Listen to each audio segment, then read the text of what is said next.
Welcome to Next Level Play Therapy, a weekly podcast dedicated to supporting the next generation of child and adolescent therapists to provide exceptional play therapy services. We'll explore all things play therapy to elevate your work with children and adolescents using the therapeutic powers of play. I'll discuss practical tips and ideas so you can provide a transformative experience for your young clients and make a real difference in their lives. So get ready to take your play therapy skills to the next level and make a lasting impact in the lives of children, adolescents, and families. Hey there. Hey there. Welcome to this week's episode of Next Level Play Therapy. And in this week's episode, I want to talk about one of play therapists' favorite thing to do in play therapy, said no play therapist ever, or I would even say said no mental health therapist ever, and that is documentation. I think especially for play therapists, and I'd be curious what you guys think. Feel free to post in the comments.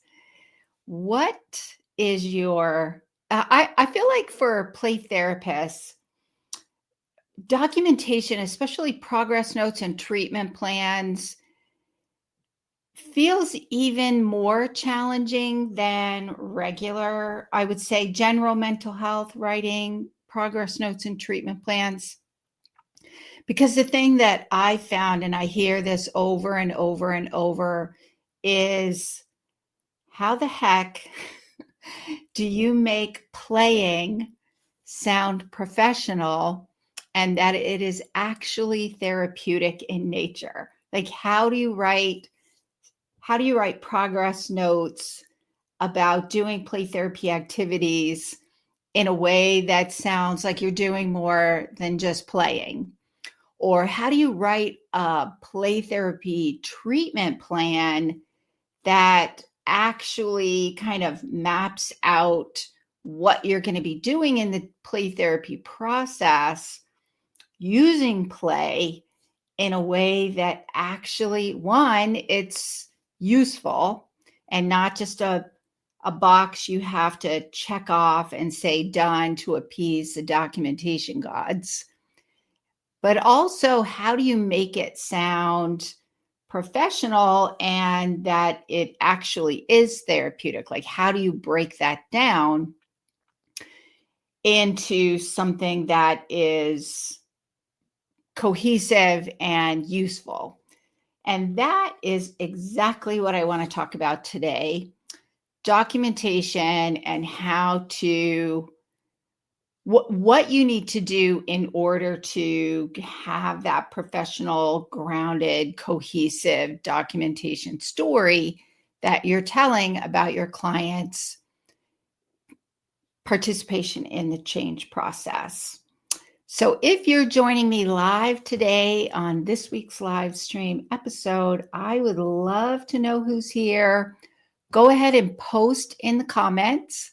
I'd love to know what population you work with. Are you using play therapy? How are you finding your documentation? How is that going for you? And for those of you who are watching on the replay, feel free to post your name in the comments. Where are you? What population are you working with? And your documentation, how's that going for you in play therapy if you're using play therapy? And for those of you who are listening on the podcast, I would love your feedback as well. Also, if you find this information useful, please feel free to share it across your social media platforms. And if you are listening on a podcast, please feel free to leave a review. I always like getting feedback. Is it useful? Are the topics useful for you in the work that you're doing? Because that is the purpose, is really to kind of support the work that you're doing in play therapy. So let's get started for today. First thing that I wanted to talk about is using that golden thread analogy. How many of you have heard of the golden thread analogy in relation to your documentation? So let me explain what the golden thread analogy is and how you can use that for your documentation. So also if you're interested, so today I'm going to tell you kind of what you need to do in order to create a framework that's going to help you write your documentation in a way that is cohesive and makes sense. I'm going to also, at the end, if you're interested, I have a flash sale going on this week on my I call it a documentation bundle. This is my giving thanks for, one, the work that I get to do. This was, for all of us who are in the mental health, most of us anyway, I would say, we feel like this is a calling. And so kind of helps us feel like we are making a difference in people's lives. And I have been very fortunate to be able to do this for over 30 years now, and I love the work that I'm doing. And also now I really feel grateful that I get to be able to pass on knowledge, do trainings and teachings. I love Play Therapy Academy, 2 groups that I have to help the next generation of play therapists really develop competency. It's my online consultation program. I feel there's such an amazing group of people in Play Therapy Academy, and I love doing the trainings. I meet some really awesome people, and we get to share and be nerdy together. So I'm grateful for that opportunity. And we're in the season of gratitude and giving thanks. So this week I have a documentation bundle,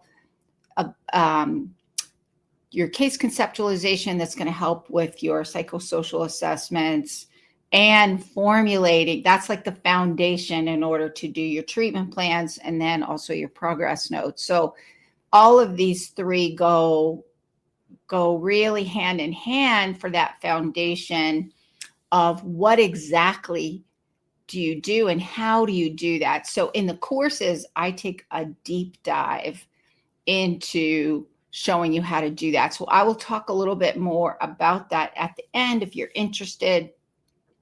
The sale starts today. It ends on Saturday. And it's going to go deeper into the topics that we're going to be talking about today. So first is the golden thread analogy. And what exactly is the golden thread analogy when you're talking about documentation? So it's kind of a metaphor.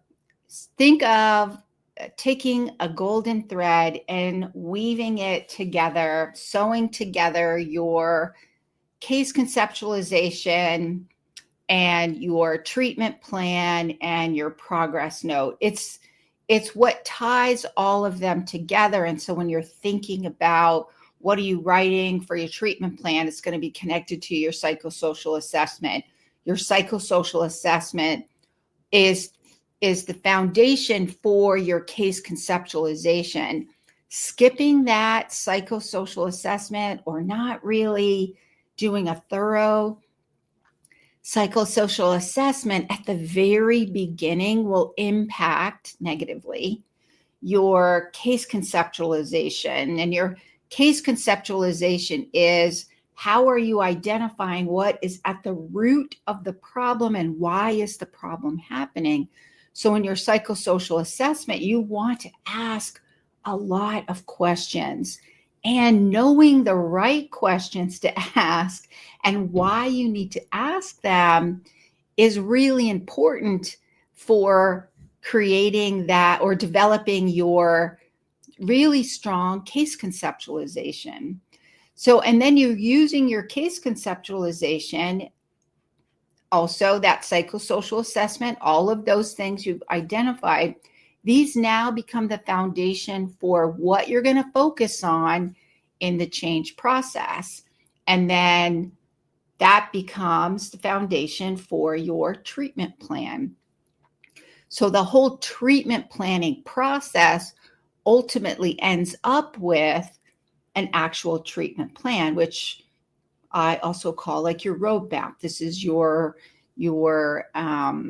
GPS, as we would say, helping you figure out how do you get from the beginning of treatment to the end of treatment. And then your progress notes tell the week-to-week story of what's going on in your client's treatment process. So I like to think of documentation more of like your client's story. How are you telling their story? First, you're formulating that case conceptualization of identifying what's going on. And in your psychosocial assessment, you're going to figure out who are all the cast of characters in your client's life, siblings, extended family members, parents, all of that 3-generational history to give a better understanding, greater depth of your client. So you're coming in at one little moment in the history of this child's life and in the history of this child's family that's generational. What gets passed down from generation to generation. So really knowing what questions to ask and why you need to ask them is really, really important in order to really fully understand what is at the root of the problem and what are the patterns sustaining it. So then you know what needs to happen in order to change. So yes, the other thing that comes up that we have to think about is assessment is ongoing. It's not one and done. We're not going to know everything at the beginning. That being said, I've had people say to me, oh, it's not that big of a deal. And then like one of the things we do a lot in Play Therapy Academy when people do their case presentation is they go through a set of questions that are designed to help formulate that case conceptualization and how is that influencing what are you doing in the treatment process? Because the question comes up all the time, right? What do you want to know? How do I help my client? You're not really going to fully understand how to help your client if you don't really know what's going on because you haven't taken the time to do that thorough assessment and then see how that unfolds over the course of treatment. So that's that ongoing assessment process where we take what we've identified in the beginning and then how that unfolds over time. That's your client's story, right? You're going to capture that in the progress notes, how it unfolds from session to session to session. So in the story, these are your chapters. Every week is a new chapter. And how is that client doing on this journey of healing from session to session? And the treatment plan is kind of like your roadmap that helps you know where you're going to be going. And also, if you kind of get lost, you can go back to your treatment plan, go back to your case conceptualization, review that. Maybe it needs to be adjusted. So you take the time to adjust it. Or maybe it's still valid and you just need to get back on track. So that to me, that's the golden thread. And if you keep the golden thread in mind, it kind of trains your mind to think about what you need to be doing what you need to be writing in your progress notes, what needs to go in your treatment plan. All of those start with good case conceptualization, which starts with that psychosocial assessment and knowing what to write in there.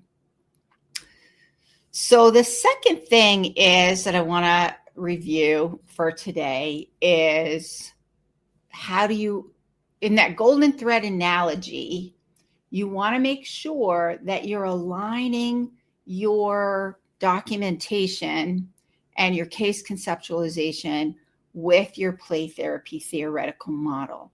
So your assessment, your case conceptualization, and your treatment plan and your progress notes are all going to be heavily influenced by your play therapy theoretical model, because the theoretical model is what influences how do you make sense of what's going on with your client, and how are you going to help them? What are you going to do in the sessions? So, for example, Adlerian play therapy is going to conceptualize what's going on for the client and what do they need to do to get better, is going to be different than if you are using child-centered play therapy. How you conceptualize what's going on and why it's happening is going to look much different than Adlerian play therapy. And what you do in sessions is going to look differently. So that's going to influence your treatment plan and your progress notes. So just FYI, if you've listened to any of my previous podcasts or watched any of my previous live streams, you will know I have 2 dogs. And my husband has now gone off to work, and Luna, our bigger dog, I think she's probably like 50 pounds, maybe. She's a little overweight. She is now in the room.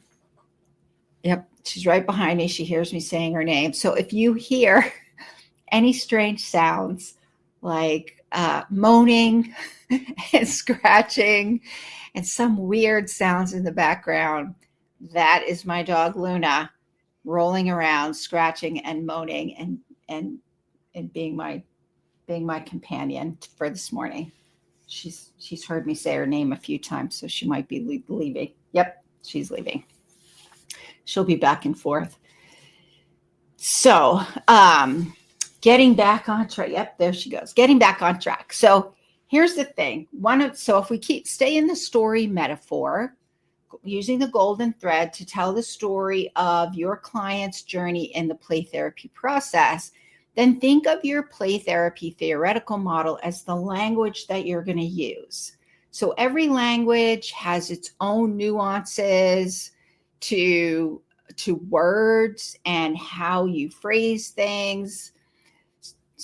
French, are you speaking French? Are you speaking English? Are you speaking Spanish?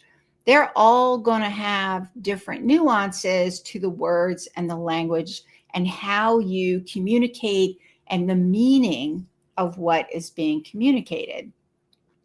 So think of your play therapy theoretical model as the language that you're going to use to write your documentation. Also, how you're conceptualizing what's going on and what the problem is, what the patterns are, sustaining it, identifying any resiliency factors, and then that's going to influence what you're doing in the play therapy change model.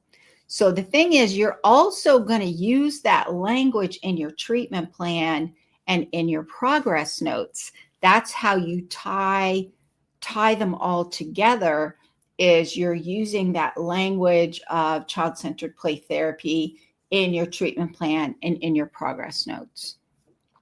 You are using the language of Adlerian play therapy to write your treatment plan and to write your progress notes.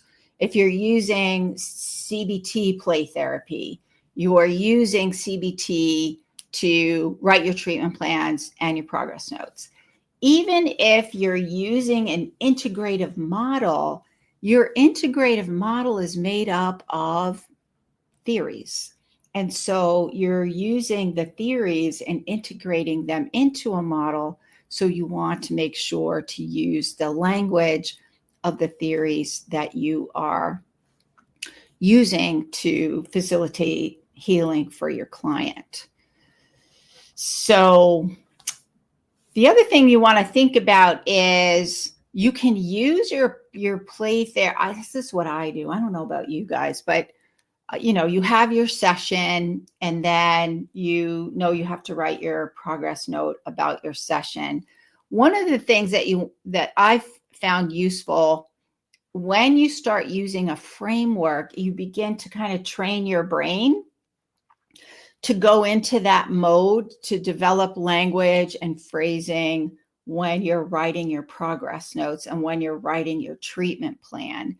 So it's kind of helping you to hone in on your conceptualization skills and identify those themes in the sessions, and then using that information to write your progress notes.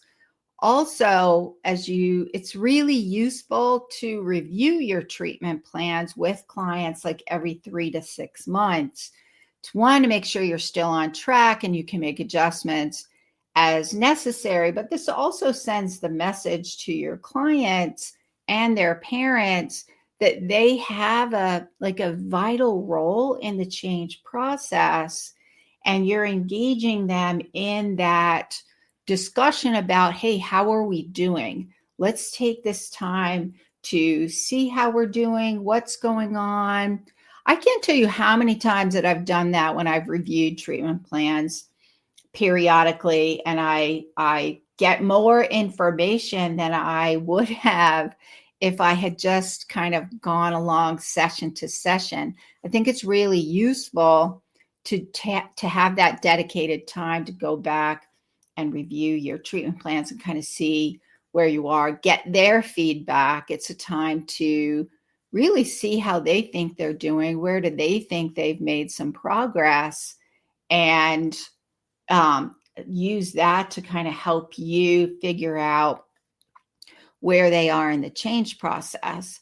So, you're going to include for play therapists, we're looking developmentally at the age and developmental ability of our clients to figure out how they'll be involved in that change process as far as like reviewing treatment plans and getting that feedback. I would say most definitely we are doing that work with parents and getting their feedback along the way. And then depending on the age of the child, how are you going to involve them in that process as well? So that is it for today. What we have been talking about today is how to write great play therapy documentation quickly and easily. Once you get this framework in place and you've kind of got your brain trained, it does start to come more quickly. And then what you find is you have much more cohesive documentation that tells the story of your client's journey in the change process, helps keep you on track.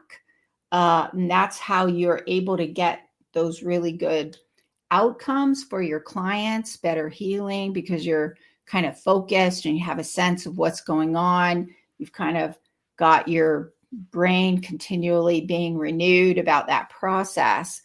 The thing is, so I'm going to give a quick recap, and then I will kind of go over my documentation bundle that I have going on to help you go much deeper into this process. Today, I'm kind of telling you what it is. In these documentation bundles, I go really deep. We go step by step. I break everything down using case examples. It's not possible to do that usually I try to keep these to 30 minutes or usually around 40 minutes. It's not possible to do that in just these little short kind of weekly live streams or the weekly podcast. So that the courses are really designed to take you deeper in there. So the first thing we want to start with is you're looking at that golden thread analogy, where you're thinking of a golden thread weaving together your client's treatment storyline together with your client to get a sense of what the problem is, which is your psychosocial assessment, which is the foundation of your case conceptualization. And it's also going to, your psychosocial assessment is going to help you formulate the diagnosis to kind of give you a better sense of what's going on with your client, helping you also you're using that information to formulate your case conceptualization. And then what's the plan to solve it is the treatment planning process that ultimately results in a treatment plan. And then how is this journey going? What's going on from chapter to chapter throughout the story, where there's a beginning, a middle, and end, hopefully.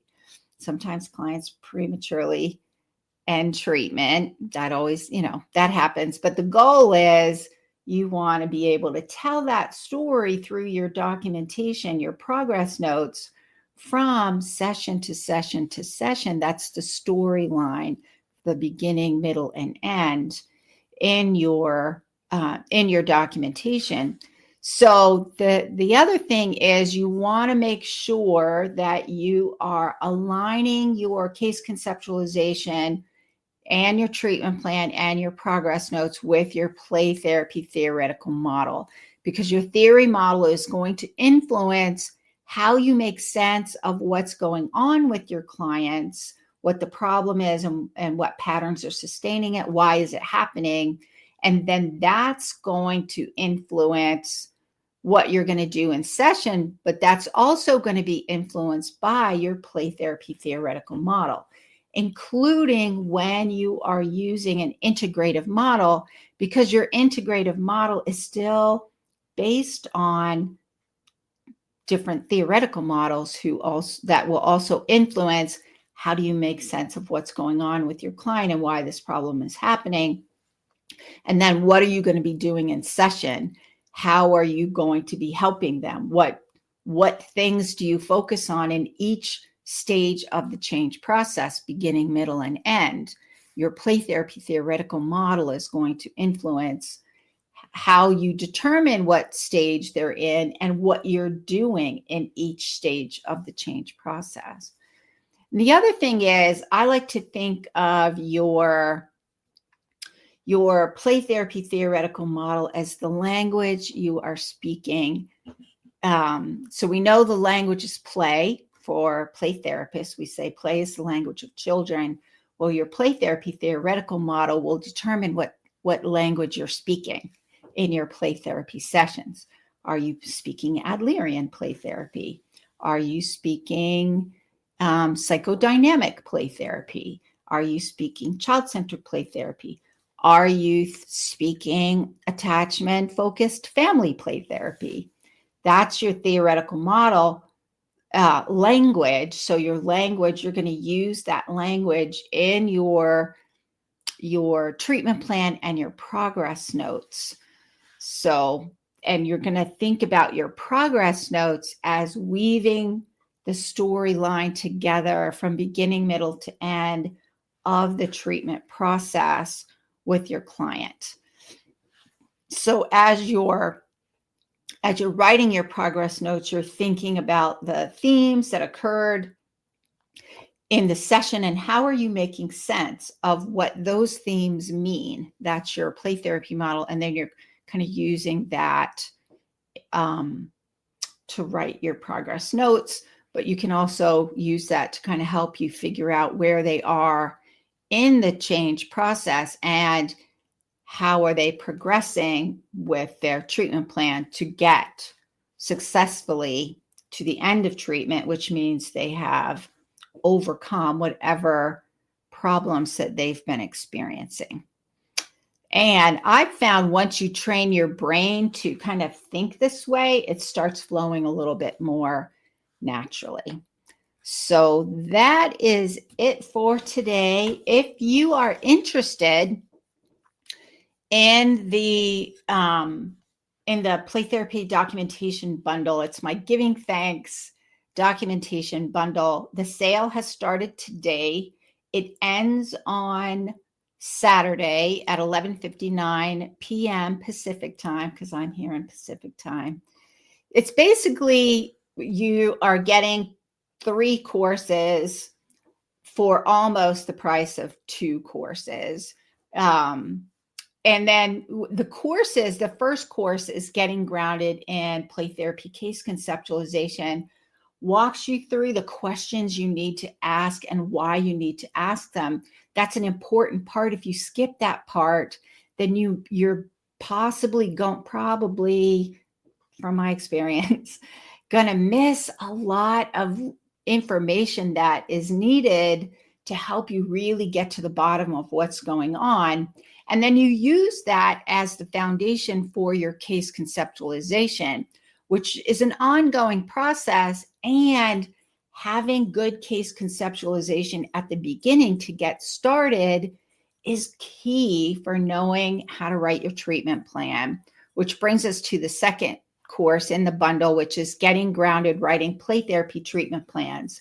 How do you write a treatment plan that actually is useful about helping your client with using play therapy? So in the treatment planning course, I break down the treatment planning process. So that's going to help you figure out what needs to go in the treatment plan. And then I break it down to walk you step by step using case examples as well, like how to write a goal, how to write the objectives, how to write a cohesive treatment plan that actually is going to be useful and will meet the requirements of most agencies and insurance companies about play therapy using your theoretical model. So there's a lot of case examples in there using different theory models to help you figure out what it might look like in different ones. And in both of these, there are some, I would call them workbooks that I walk you through so that you can use maybe one of your clients to walk through that process and see what that would look like for your specific clients in your specific agency setting. And then the third one in the bundle is Getting Grounded, Writing Play Therapy Progress Notes. So how do you write progress notes about play therapy that actually makes sense, looks professional?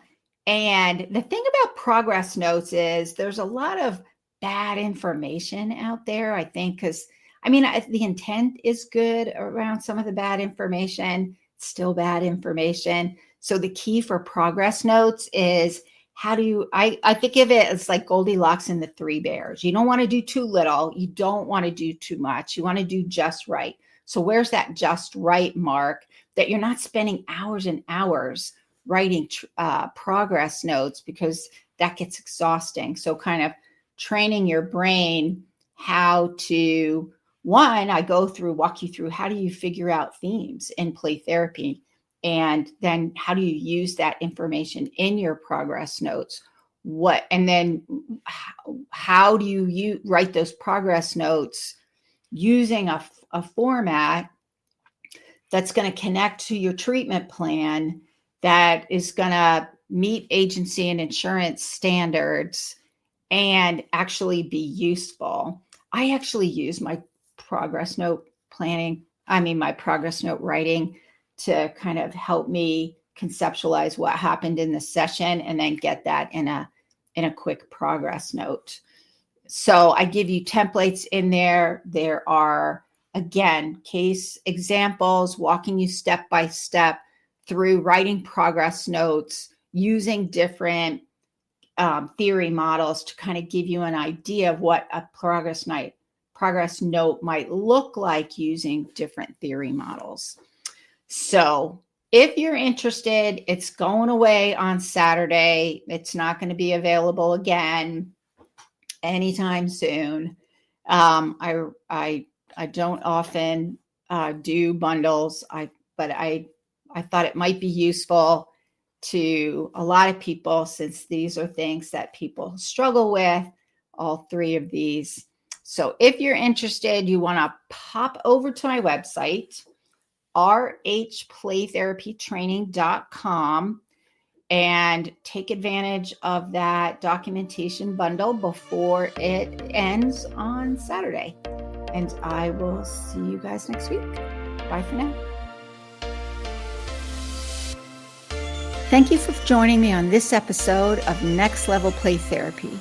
I hope you found the discussion valuable and gained new insights and ideas to support your work helping children, adolescents, and families heal.